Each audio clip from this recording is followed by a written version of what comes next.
In 1978, on a cold February morning, Tom Bradshaw walked into Midwest Implement in Sioux City, Iowa, looking for a part for his 1952 Farmall M. The temperature outside was 12 degrees, and the wind cut through his worn Carhartt jacket like a knife. What happened in that dealership over the next 20 minutes would set two men on paths that wouldn't cross again for 20 years.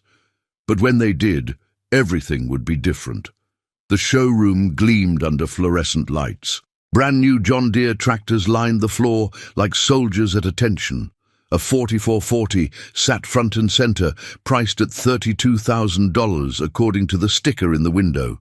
Its green paint was so shiny you could see your reflection. The cab had heat, air conditioning, a radio. It was a far cry from the open-air Farmall sitting in Tom's machine shed back home. Tom walked past the 4440 without a second glance, his boots leaving melting snow tracks on the polished concrete floor. He headed straight for the parts counter in the back. "Can I help you?" The voice came from behind him, smooth and practiced. Tom turned to see Rick Morrison, the dealership owner. Rick was about Tom's age, maybe 45, wearing a pressed western shirt with pearl snaps and a belt buckle the size of a saucer. His boots were Tony Lama's, probably cost more than Tom's entire outfit. His smile was wide, but it didn't quite reach his eyes. "Need a carburetor rebuild kit for a 52M, Tom said, pulling off his work gloves. Rick's smile faded just a fraction. "You're still running that old dinosaur? Tom, come on, how long are you going to baby that thing along?" He walked closer, putting his hand on Tom's shoulder like they were old friends. They weren't. Rick had bought the dealership 3 years ago in 1975 with money borrowed from his father-in-law. Since then, he'd been on every farmer in the county to upgrade, modernize, expand. "It still runs," Tom said simply. "Sure it runs. A covered wagon runs too, but you don't see people taking those to town." Rick guided Tom toward the showroom floor. "Look, I've got a proposition for you. A good one. Trade that antique in and I'll give you $5,000 toward a new 4440. That's more than that Farmall's worth, and we both know it. With a 4440, you'll triple your productivity. You could farm 1,800 acres easy with that tractor." Tom shifted his weight from one foot to the other. His boots were Red Wings, bought in 1971, resoled twice since then. The leather was cracked and stained with hydraulic fluid and grease. His flannel shirt, the blue one Sarah had gotten him for Christmas in 1974, had been mended by her more times than he could count.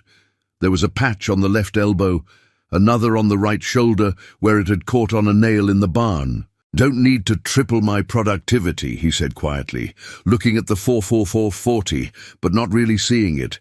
"Got 800 acres. My dad farmed it with less. Just need that rebuild kit." Rick laughed, but there was an edge to it, a hint of frustration. He wasn't used to farmers turning down his offers. Most of them jumped at the chance to get into a new tractor, especially with the way farm prices had been climbing. Corn was at $2.25 a bushel, soybeans pushing $6.50. Money was flowing, and Rick wanted everyone to spend it at his dealership. "Tom, you're farming 800 acres with a tractor older than your kids." "Your kids, Tom. Think about that. Jenny's what, 16? That tractor's 26 years old. Don't you want to grow? Expand? Look at me. I took my own advice. My farm's up to 3,000 acres now. I bought two 4440s, a new 7700 combine, a 7,000 planter. I'm positioned for the future. You can't compete with old iron. It's just not possible anymore." "Wasn't trying to compete," Tom said, still looking at the tractor. The cab looked comfortable. He thought about all those cold mornings on the M, the seat so frozen it felt like sitting on a block of ice. The wind cutting through your coat while you cultivated or plowed. But then he thought about the price tag, $32,000. He'd bought his house for less than that back in 1960. Rick leaned against the 4440's fender, arms crossed. You know what your problem is, Tom, and I say this as a friend. You're afraid to invest in yourself. You'll never get ahead being scared of success. That Farmall is holding you back. It's limiting your potential. With modern equipment, you could double your operation in 5 years. Buy up some of that ground that's coming available. The Hendersons are talking about retiring. That's 320 acres right next to you. But you can't farm it with a 52 Farmall. Tom was quiet for a long moment. Outside, through the big glass windows, he could see his truck in the parking lot.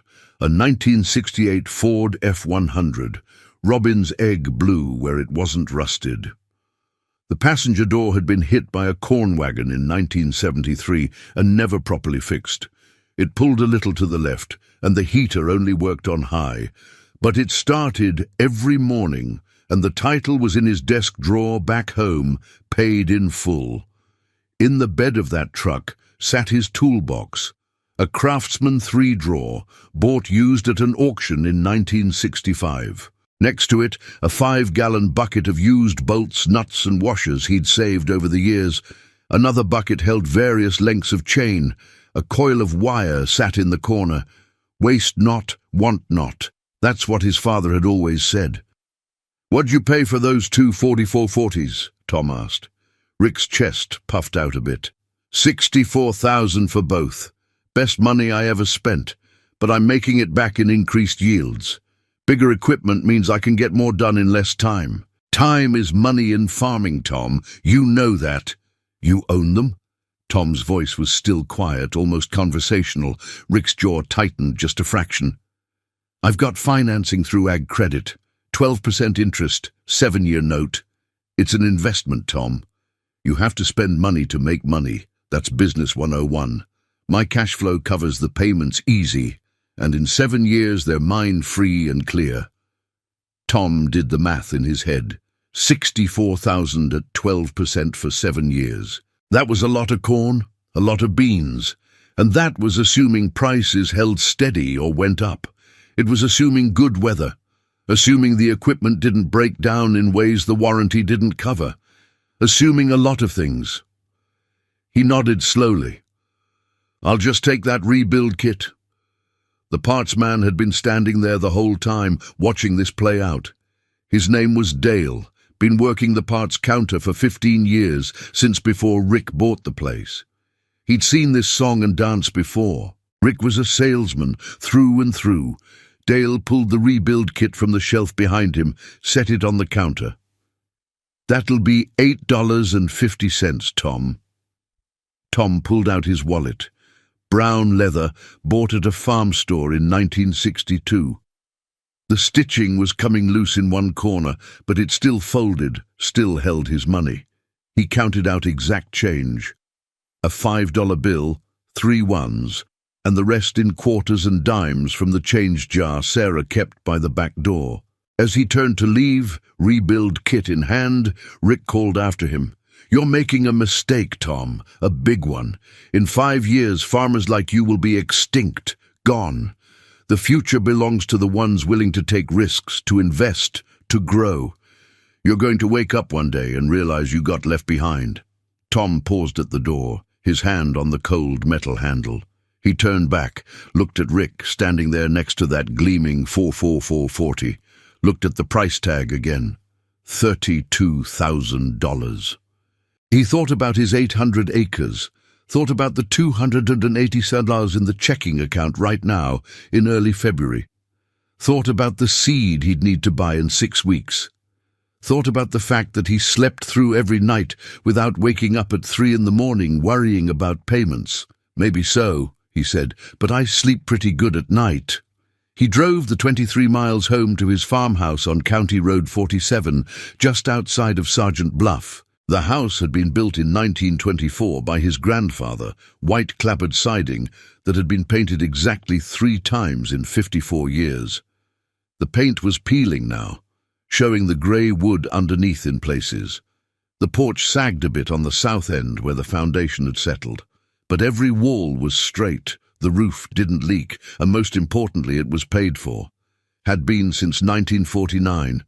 The land was paid for too, all 800 acres. His grandfather, William Bradshaw, had bought the first 320 acres in 1923 for $38 an acre during the depression that hit agriculture after World War I.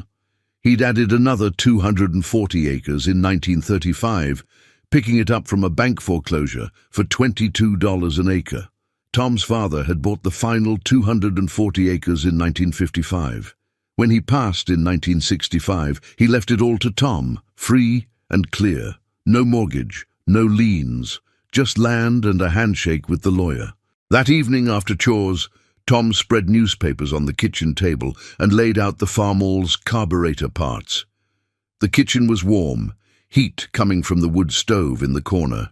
They had propane heat, but wood was cheaper, and Tom had 40 acres of timber on the back of the property. Every winter he'd cut dead trees, split them, stack them. By spring he'd have enough wood for the next year. Sarah sat across from him, mending his work jacket under the light of the overhead fixture. Their daughter Jenny, 16 and in her junior year at Sergeant Bluff High School, did geometry homework at the other end of the table. Their son Michael, 19, was in his first year at Iowa State, studying agricultural engineering. He'd be home for spring break in 3 weeks. The radio on the counter played softly. Uchu Des Moines, farm report, corn prices, soybean futures, cattle markets. Tom listened with half an ear while his hands worked the small carburetor parts, cleaning them in solvent, checking them against the rebuild kit. Rick Morrison tried to sell me a new tractor today, Tom said, not looking up from his work. A tiny spring bounced on the newspaper, and he caught it before it rolled off the table. Sarah's hands paused on the jacket. She'd been sewing on a button that had come loose. "What did you tell him?" Told him no. How much was he asking? She knew her husband, knew he wouldn't have mentioned it if it hadn't been significant. $32,000 for a 4440, offered me $5,000 for the Farmall as a trade. Jenny looked up from her math homework. "We could get air conditioning," she said with a smile. Tom smiled back. "Could. But then we'd have a payment. 400 and something a month for 7 years.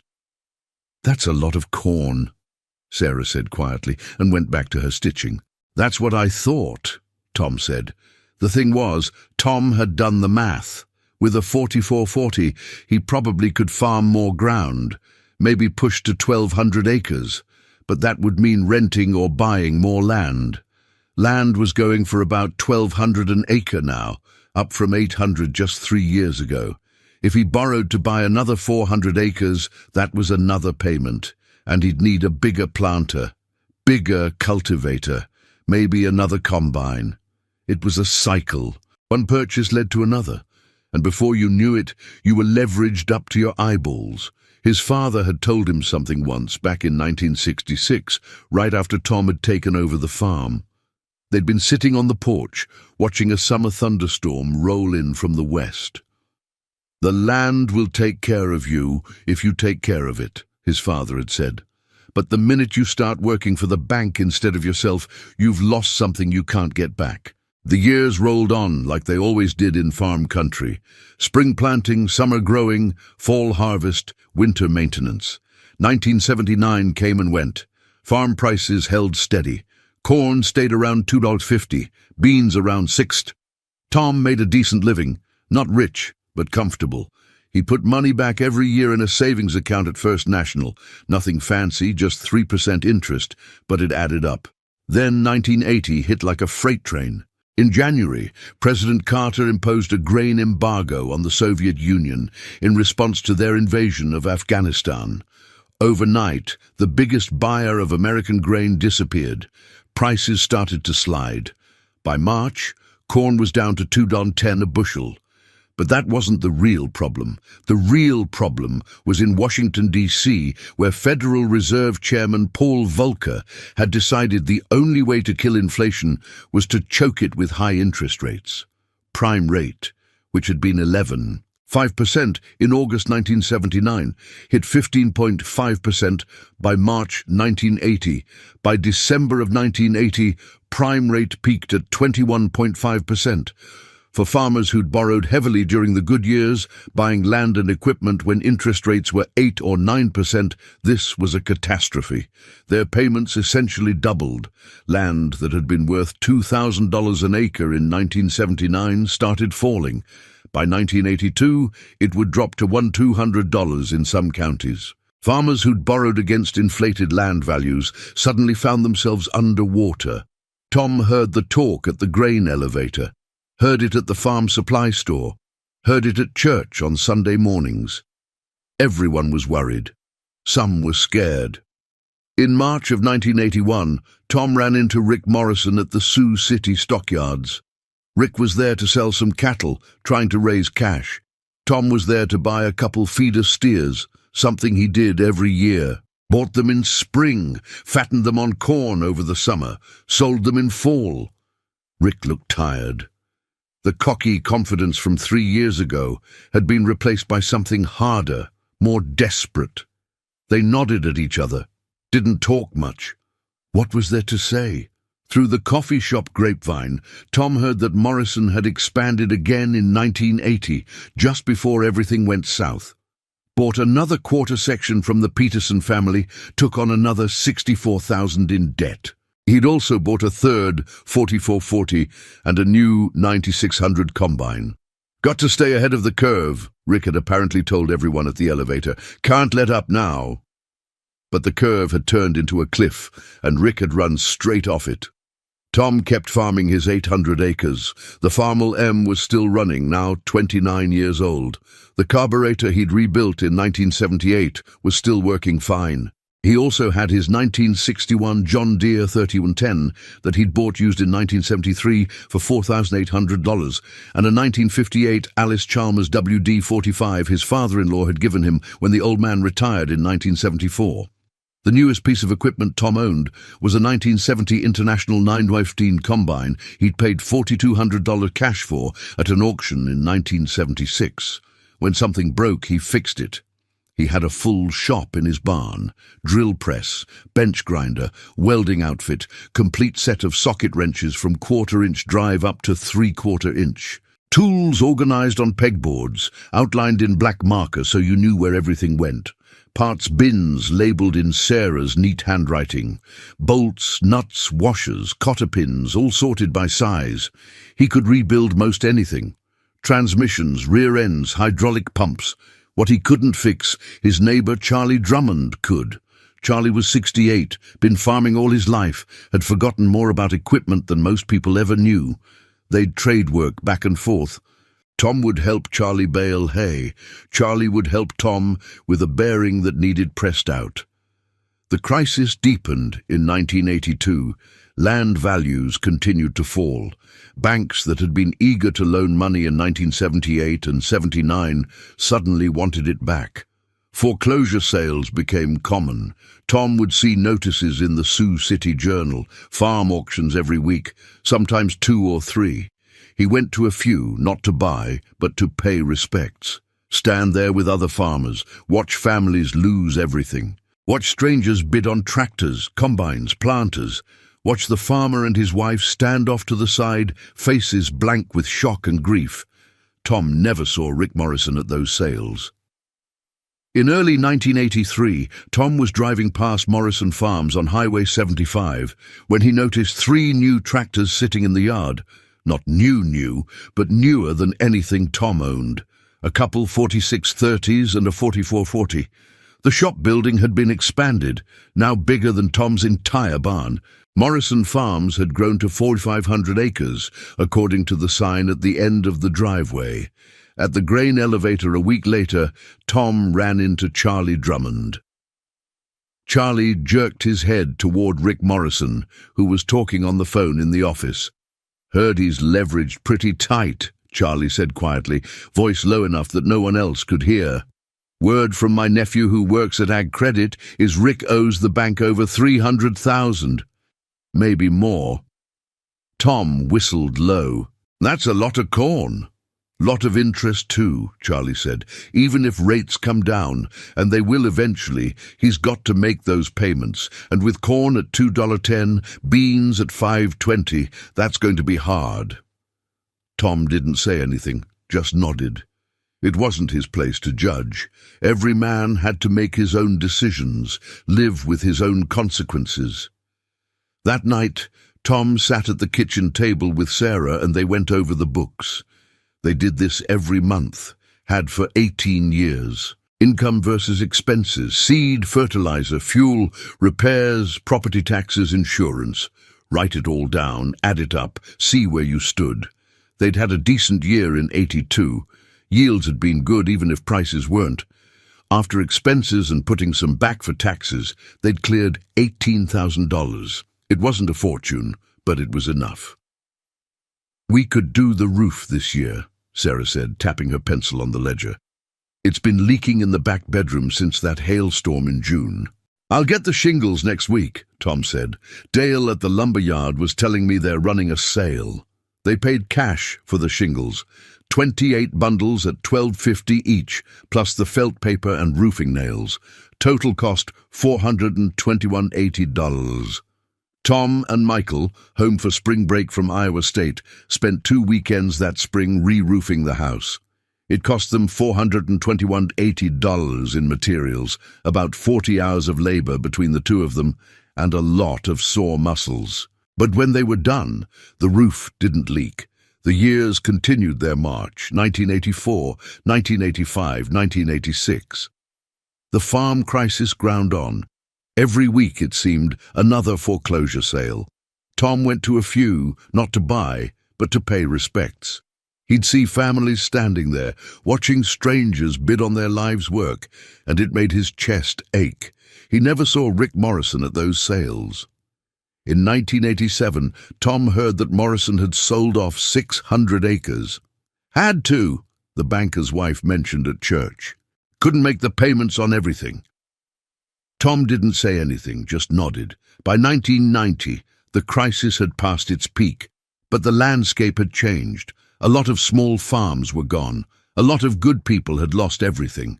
Tom's 800 acres were still there, still paid for.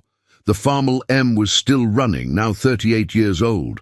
In 1992, Tom splurged. He bought a newer tractor at an estate sale, a 1973 John Deere 4230, solid and reliable.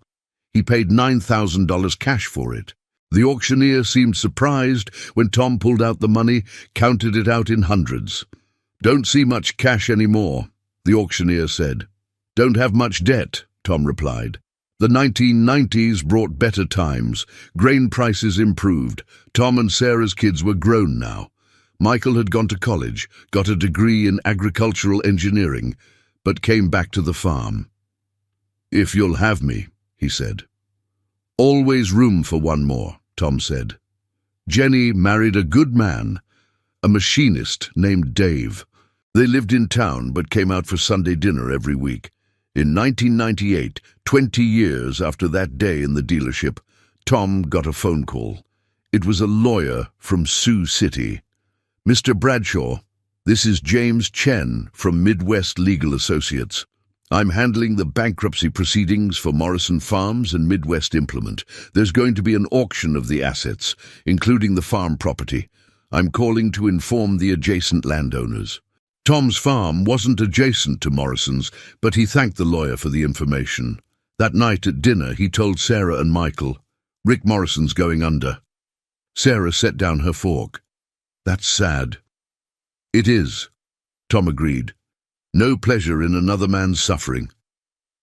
Michael had been looking at the farm ledgers that afternoon. "Dad, we've got a good cushion in the bank. Almost 200,000. You think Morrison's land will go cheap?" Tom thought about it. Might. 3 weeks later, Tom stood in a crowd of about 50 people in front of the Woodbury County Courthouse. The auctioneer was going through the Morrison farm assets. The tractors went first. The 4440s that had cost $32,000 each in 1978 sold for $8,500 and $9,200. They were worn out, high hours, deferred maintenance, Then the land. The auctioneer started with the home place. 3,000 acres, give or take. Nice farmland, good soil, tile drained in most places. But it came with the farmhouse, the oversized shop building, and all the debt headaches that had plagued it. Bidding started at $400,000. A couple of corporate farm operations bid it up to $625,000, then stopped. Tom raised his hand. $650,000. The corporate guys looked at each other, shook their heads. They knew Tom Bradshaw, knew he'd pay cash, wouldn't mess around with contingencies. Go in once, go in twice, sold to Tom Bradshaw for $650,000. Tom wrote a check that afternoon. The money had come from 20 years of modest living, careful management, and equipment that didn't depreciate because it was already fully depreciated. When the paperwork was done and Tom got the keys to the Morrison property, he drove out there with Michael. They walked through the big shop building, tools everywhere but disorganized, equipment half repaired, a John Deere 44440 with the engine torn down, parts scattered. What a waste, Michael said. Tom picked up a wrench, looked at it, set it back down. Not a waste, a lesson. They walked to the farmhouse. It was locked, but Tom had the keys now. Inside, it was clear the Morrisons had left in a hurry. Family photos still on the walls. Kids' drawings on the refrigerator. Tom stood in the living room for a long moment. Then he carefully took down the photos, stacked them in a box. We'll mail these to Rick, wherever he ended up. Over the next year, Tom and Michael cleaned up the Morrison place. They sold off most of the equipment at reasonable prices to young farmers who needed it. They kept the shop building, turned it into a community repair space where neighbors could use the tools. The farmland they integrated into their operation. Michael moved into the Morrison farmhouse with his new wife. Tom gave him half interest in the whole operation, including the original 800 acres. One day in 1999, Tom was in town at the hardware store when he saw a familiar face, Rick Morrison. He'd aged 20 years in the decade since Tom had last seen him. He was wearing a store uniform, working the paint counter. Tom could have walked past, could have avoided the awkwardness. Instead, he walked up. "Rick?" Rick looked up, and something flickered across his face. Shame, maybe, or just weariness. "Tom, heard you were back in the area," Tom said. "How you been?" "Getting by," Rick said. "Managing." There was a long pause. Then Rick said, "I heard you bought my place." "I did. Your boy farming it now. Half his, half mine. We're partners." Rick nodded slowly. "That was always your way, wasn't it? Building something to pass on." "Trying to," Tom said. Another pause. Then Rick said, "You were right, Tom. Back in '78, I should have listened." Tom shook his head. "Wasn't about being right or wrong, Rick. Just different ways of looking at things. You wanted to build an empire. I just wanted to keep farming." "Empire's gone now," Rick said quietly. Tom thought about the photos he'd mailed to Rick 10 years ago, thought about the man standing in front of him, humbled by time and circumstance. "Rick, we're looking for someone to help with equipment maintenance. Michael's good, but we've got more ground now, pays $15 an hour. It's yours if you want it." Rick's eyes widened. "You'd hire me after I called you a fool." "You never called me a fool," Tom said. "You just thought I was afraid of success. Maybe I was. Or maybe I was just afraid of losing what I had." He shifted his weight. "Job's there if you want it. No hard feelings." Rick worked for Bradshaw Farms for the next 12 years, until he retired at 70. He never said much about the old days, but he showed up on time, did good work, and taught Michael's kids how to rebuild a carburetor on a kitchen table. In 2015, Tom Bradshaw passed away at 82. The funeral was packed. Farmers from 4 counties showed up. At the service, Michael told the story about the day in 1978 when his dad walked into that dealership and walked out with a rebuild kit instead of a new tractor. Dad always said the best investment he ever made was the one he didn't make, Michael said. He taught me that debt is easy and freedom is hard, but freedom is worth it. He taught me that old equipment that works is better than new equipment you can't afford. Most of all, he taught me that the land isn't something you conquer, it's something you tend, and if you tend it right, it'll tend you back. Rick Morrison was at that funeral, sitting in the back row. When it was over and people were filing out, he stopped by the casket for a long moment. Then he walked over to Michael. "Your dad was the best man I ever knew," Rick said. "I hope you know that." "I do," Michael said, "and he'd want you to know something too. He never held it against you, not for one day." Rick nodded, his eyes wet. "I held it against myself long enough for both of us." The Bradshaw farm is still operating today. Michael's son runs it now, all 3,800 acres. They've got newer equipment than Tom had, but not the newest. They pay cash, avoid debt, and fix what breaks. In the shop, hanging on the wall, is a 1952 Farmall M that still starts on the first try. Under it, a small plaque reads, "The best trade I never made. Tom Bradshaw, 1978."